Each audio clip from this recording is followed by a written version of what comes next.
అందరూ ఒక్కసారిగా రోడ్డు మీద పడ్డారు. దానితో ఒక్కొక్కరు లేచి దుమ్ము దులుపుకొని ఒకరికొకరు చెయ్యి అందించుకొని హెల్ప్ చేసుకున్నారు. అబ్బా! దొంగ సచ్చినోళ్ళు ఎంత గట్టిగా తోసి సచ్చారో చూడు.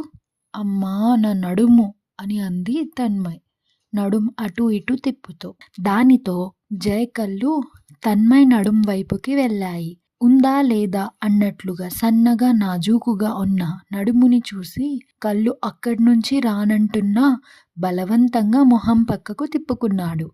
తన్మయ్, జాస్మిన్ ముందు నుంచే డాన్సర్స్ కావడంతో వాళ్ళ డ్రెస్సింగ్ కూడా డాన్స్ మూమెంట్స్కి వీలుగా ఉండేటట్లుగా ఉంటాయి. ప్రాక్టీస్ టైంలో పైన జాకెట్ తీసేస్తారు. అప్పుడైతే ఇంకా సూపర్గా ఉంటారు. జాస్మిన్ కన్నా తన్మయ్ అయితే మరీ బాగుంటుంది. ప్రాక్టీస్ ఆపేసి తన వైపే చూడాలనిపిస్తుంది. స్వీట్ 16 బేబీ అనుకున్నాడు జయ్ మనసులో. ఎవరి కంట్లో ఏది పడినా పడకపోయినా బుడ్డిదాని కంట్లో అన్నీ పడిపోతాయి. తన చూపులు చాలా షార్ప్. తన్మయ్ని దొంగ చూపులు చూస్తున్న జయ్ని చూసి కాలు మీద కాలుతో తొక్కి పచ్చడి చేసేసింది. దానితో కెవ్వుమని అరిచిన జయ్ అరుపులు గాలిలో కలిసిపోయాయి. దొంగలు పడ్డ 6 ఏళ్లకి కుక్కలు మొరిగినట్లు వాళ్ళు తోసేసిన అరగంటకి అరుస్తున్నావేంటి బ్రో అని అన్నాడు జతిన్ అయోమయంగా చూస్తూ. ఈ అరుపులు వాళ్ళు తోసినందుకు కాదు బ్రో. ఈ బూస్ట్ బేబీ నా కాలిని పచ్చడి చేసేసింది. కాలు మీద రోడ్డు రోలర్ ఎక్కించినట్లే ఉంది అని అన్నాడు జయ్ కళ్ళు మూసుకొని కాలుని రుద్దుకుంటూ. జనని మాత్రం ఏం తెలియనట్లు అమాయకంగా చూస్తూ అవునా, నేను తొక్కానా, సారీ జయ్ అని అంది. చూసుకోలేదంటలే బ్రో, వదిలే అని అన్నాడు జతిన్. వదలక ఇప్పుడు దాన్ని నేనేమి కొట్టి చంపేయడం లేదులే అంటూ జనని వైపు చూసి రేపటి నుంచే నీకు తిండి తగ్గించాలే. పోనీలే, వాళ్ళు పెట్టే తిండికి చచ్చిపోతున్నావని అవి ఇవి కొనిపెడుతుంటే అందరి దగ్గర తిని పందిలాగయ్యావు అని తిట్టాడు జయ్. అది విని జనని గుర్రుగా జయ్ వైపు చూసింది. అలా అనకు బ్రో, తనేం పందిలాగా లేదు, క్యూట్గా ఉంది అంతే అని అన్నాడు జతిన్ ప్రేమగా జనని వైపు చూస్తూ. నువ్వేంటిరా దానికి వంత పాడుతున్నావు అని అన్నాడు జయ్ కోపంగా. పాపం చిన్నపిల్ల కదా బ్రో అని అన్నాడు జతిన్. పిల్ల చిన్నదే, బరువే బారడైంది అని అన్నాడు జయ్ చేతులు దూరంగా చాపి చూపిస్తూ. అబ్బా, అయిందేదో అయింది, ఇప్పుడేం చేయాలో ఆలోచించేదేమన్నా ఉందా? వీళ్ళు కంపెనీకి ఫోన్ చేసి చెప్పి సచ్చారు. ఇప్పుడు అక్కడికి వెళ్ళినా మనల్ని ఇలాగే బయటకు గెంటుతారు. సో మనం ఇక్కడే ఇప్పుడే చావో రేవో తేల్చుకోవాలి అని అన్నాడు రాకేష్. రాకేష్ మొహంలో ఏం చేసైనా తిరిగి అవకాశం సంపాదించాలన్న పట్టుదల అతని కళ్ళల్లో స్పష్టంగా కనబడుతుంది. చదువుకోమని వాళ్ళమ్మ ఒత్తిడి చేస్తుంటే గొప్ప సింగర్ని అవుతానని ఇంట్లో పెద్ద పెద్ద ప్రామిసెస్ చేసి వచ్చాడు. ఇప్పుడు ఇలా సంవత్సరం దాటిన తర్వాత ఏం సాధించకుండా ఇంటికి తిరిగి వెళితే తన బ్రతుకు కుక్క కన్నా హీనంగా ఉంటుందని అతనికి బాగా తెలుసు. అందుకే వీళ్ళని కూడా మోటివేట్ చేస్తూ ఏం చేయాలో అందరూ డిస్కస్ చేయడం మొదలుపెట్టారు. సుభాష్ని గిటార్ తెచ్చావుగా అని అడిగాడు రాకేష్.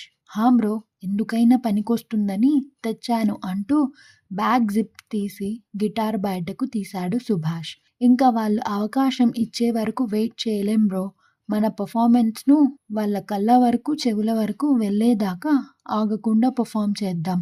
ఎప్పటి వరకు మనల్ని ఇగ్నోర్ చేస్తారో రాత్రైనా సరే మనం వెనక్కి తగ్గొద్దు అని అనగానే అతని మాటలకు బాగా ఇన్స్పైర్ అయ్యి అందరూ చేతిలో చేయి వేశారు. వాళ్ళు లాంచ్ చేయడం కాదు, ఇప్పుడే ఇక్కడే మనం 8DS గ్రూప్ని మనమే లాంచ్ చేసేసుకుందాం. ఇదే మన మొదటి పర్ఫార్మెన్స్. మన ప్రతి పర్ఫార్మెన్స్ ముందు పర్ఫార్మెన్స్కి ధీటుగా ఉండాలి, ఎక్కడ ఎనర్జీ తగ్గకూడదు అని అన్నాడు రాకేష్. ఓకే బ్రో అని ముక్త కంఠంతో అరిచారు మిగిలిన 7. వాళ్ళకి వాళ్ళే 8DS సింబల్ని ప్రిపేర్ చేసేసుకొని ఈ 8DS అంటే 8 డాన్సర్స్ 8 సింగర్స్, మనలో ఎవరు తక్కువ కాదు ఎవరు ఎక్కువ కాదు, విజయాలైనా పరాజయాలైనా మన 8 మందికి సమానం అని అనుకుంటూ బాయ్స్ జేబులోని కర్చీఫ్లు తీసి తలకు కట్టుకున్నారు. పర్ఫామ్ చేయడానికి అన్ని ఓల్డ్ సాంగ్స్ సెలెక్ట్ చేసుకున్నారు. ముందుగా ఒక తెలుగు ఓల్డ్ సాంగ్‌ని పెర్ఫార్మ్ చేశారు. తర్వాత వేరేది, తర్వాత ఇంకొకటి. ఇలా ఆపకుండా ఒకదాని తర్వాత ఒకటి చేస్తూనే ఉన్నారు. ముందైతే గేట్ ముందున్న సెక్యూరిటీ కూడా వీళ్ళ మొహాల వైపు చూడలేదు. రోడ్డు మీద జనం కూడా మీ అరుపులు వినే తీరిక మాకు లేదన్నట్లు అసలు ఆగకుండా బిజీగా పరుగులు పెడుతున్నారు. ఇదంతా చూసి 8 డీఎస్‌కి చాలా బాధగా ఉన్నా ఎవరు బయటపడకుండా ఒకరినొకరు చీరప్ చేసుకుంటూ ఒకదాని వెంట ఒకటి పెర్ఫార్మ్ చేస్తూనే ఉన్నారు. మధ్యాహ్నం మొదలు పెడితే సాయంత్రం అయింది. అందరికీ ఆకలి, నీరసం వచ్చి కళ్ళు తిరుగుతున్నాయి. కనీసం గుక్కెడు మంచినీళ్లు పోసేవాళ్ళు లేక నాలుకతో పెదాలను తడుపుకుంటూ అలాగే నెట్టుకొచ్చేస్తున్నారు. అప్పుడు వచ్చాడు ఒక చిన్న పిల్లోడు. 7, 8 ఏళ్లుంటాయేమో. వాటర్ బాటిల్ తీసుకొచ్చి ఇచ్చాడు. వాళ్ళు అతని వైపు చూస్తూ కొంచెం దూరంగా చూసేసరికి ఆ పిల్లవాడి అమ్మ, నాన్న అనుకుంటా వీళ్ళ వైపు చూసి 2 థంబ్ ఫింగర్లు చూపించి తర్వాత క్లాప్స్ కొట్టడంతో వాళ్ళకి ఆ టైంలో ఆ ఎంకరేజ్‌మెంట్ చీకట్లో చిరుదీపంలాగా అనిపించింది. వాళ్ళు వాళ్ళ వైపు కృతజ్ఞతగా చూసి వాళ్ళకి నమస్కారం చేసి ఆ బాటిల్‌లో నీళ్లు అందరూ షేర్ చేసుకొని ఆ బాబుకి ముద్దులిచ్చి మేము ఫేమస్ అయ్యాక నిన్ను తప్పకుండా అందరినీ పరిచయం చేస్తాం అని ఆ బుజ్జిగాడికి ప్రామిస్ చేసి కొత్త ఉత్సాహంతో మళ్ళీ పెర్ఫార్మెన్స్‌ను ఇవ్వడం స్టార్ట్ చేశారు. వీళ్ళు హుషారుకి కొద్దిగా జనం పోగవ్వడం మొదలుపెట్టారు. పెరుగుతున్న జనాన్ని చూసి వీళ్ళకు ఇంకా ఉత్సాహం వచ్చింది. దానితో ఇంకా జోష్‌గా ఊగిపోతున్నారు. మ్యూజిక్ సెన్స్ ఉన్న మిగిలిన వాళ్ళు వీళ్ళకి హెల్ప్‌గా ఇన్‌స్ట్రుమెంట్స్ ప్లే చేసేసరికి వాటి జోరుకి ఇంకా హుషారుగా స్టెప్స్ వేయడంతో పెర్ఫార్మెన్స్‌కి ప్రాణం వచ్చినట్లుగా అయ్యింది. ఇంటికి వెళ్ళడానికి తన కార్ దగ్గరకు వచ్చిన సాయి కుమార్ చెవిలో ఈ జోరు బాగానే వెళ్ళి చేరింది. అయినా పట్టించుకోనట్లు కార్ ఎక్కి కూర్చున్నాడు. కార్ గేట్ బయటకు అయితే వెళ్ళింది గానీ రోడ్డు నిండా జనం ఉండేసరికి కార్ ముందుకు కదలక అక్కడే ఆగిపోవడంతో అది గమనించి వీళ్ళు చాలా బాగా చేయడం మొదలుపెట్టారు. చూడకూడదు అనుకుంటూనే ఆయన కళ్ళు పిల్లల వైపుకి వెళ్ళిపోతున్నాయి. ఇంతలో గ్రూప్ సాంగ్ అయిపోయి డ్యూయెట్లోకి వెళ్ళగానే జై తన్మయ్ వైపు వెళ్ళేలోపు జతిన్ వెళ్ళిపోయాడు. చేసేది లేక జయ జాస్మిన్ వైపు చూసేలోపు తను సుభాష్ వైపు వెళ్ళిపోయింది. ఇంకా మిగులున్న బుడ్డిదాన్ని కూడా వదిలేస్తే రాకేష్తో చేయాలని ఊహించుకోగానే జయ ఒక్కసారిగా జననిని తన వైపు లాక్కున్నాడు. అలా లాగేసరికి జనని ఒక్కసారిగా వెళ్ళి జయ మీద పడింది. జయ నార్మల్గానే ఉన్నాడు, కానీ జనని మాత్రం చాలా ఇబ్బంది పడిపోయింది. జతిన్, తన్మయ్, జై, జనని, సుభాష్, జాస్మిన్, ఇంకో అమ్మాయి లేకపోవడంతో రాకేష్, చరణ్ జోడీ అయ్యారు. మళ్ళీ ఓల్డ్ ఈజ్ గోల్డ్ అనే సిద్ధాంతం బాగా నమ్మి ఏలువచ్చి గోదారమ్మ సాంగ్ సెలెక్ట్ చేసుకునేసరికి జతిన్, తన్మయ్ ఇద్దరు డాన్సర్లు కావడంతో పర్ఫార్మెన్స్ అదరగొడుతున్నారు. సుభాష్, జాస్మిన్ కూడా చాలా బాగా చేస్తున్నారు. సుభాష్ సింగర్ అయినా డాన్సింగ్లో కూడా బాగా ఇంప్రూవ్ అయ్యాడు. జాస్మిన్ అయితే నంబర్ 1 డాన్సర్. ఇంకా వాళ్ళు కూడా అదరగొడుతున్నారు.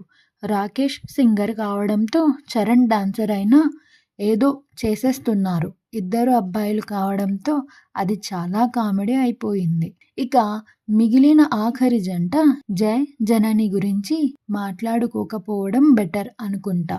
జనని అస్సలు మొదలు పెట్టకుండా వీళ్ళ వైపు చూస్తూ నోరు కప్పలా తెరిచి 2 చేతులతో నోరు, మొహం అన్నీ మూసుకుంటూ సెకనుకో రకంగా మారుస్తున్న తన ఎక్స్ప్రెషన్స్ చూసి బుడ్డీ నీ సిగ్గు తగలయ్యా, మళ్ళీ ముంచేసావుగా నన్ను.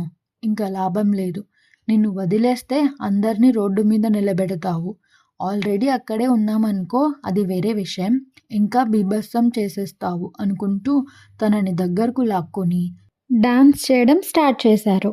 జై డాన్స్లో ఎక్కడెక్కడో పట్టుకుంటుంటే జననికి ఏం చేయాలో అర్థం కాక మధ్యలో ఆపేసి అతని వైపే చూస్తూ నిలబడటంతో జై కళ్ళతోనే బుడ్డిని కోప్పడ్డాడు. దానితో నెక్స్ట్ చరణం అందుకుంది జనని. డాన్స్ చేసేటప్పుడు జనని మొహంలోని భావాలు సాయి కుమార్కి చాలా నచ్చేశాయి. ఆ పాట తను నటించడానికి పాడుతున్నట్లుగా లేదు, నిజంగా ఫీల్ అయ్యి పాడుతున్నట్లుగానే అనిపించింది. దానితో ఆయన మిగిలిన జంటల్ని వదిలి ఆ జంట వైపే తీక్షణంగా చూడటం మొదలుపెట్టాడు. జనని జై పాటకు తగ్గట్టు హుషారుగా స్టెప్స్ వేస్తుంటే జనని పడుతున్న న్యాచురల్ సిగ్గు దానిని వీలుగా మలుచుకుంటూ అప్పటికప్పుడు స్టెప్స్ మార్చి జై చేస్తున్న డాన్స్ సాయి కుమార్ కంట్లో పడింది. అది ఆయనకి చాలా సహజంగా రియలిస్టిక్గా అనిపించింది. ఈసారి ఆయనకి కోపం బదులు నవ్వు వచ్చి అలాగే చూస్తూ కార్ దిగి డోర్ దగ్గర నిలబడ్డాడు. Thanks for watching. Wait for episode 8.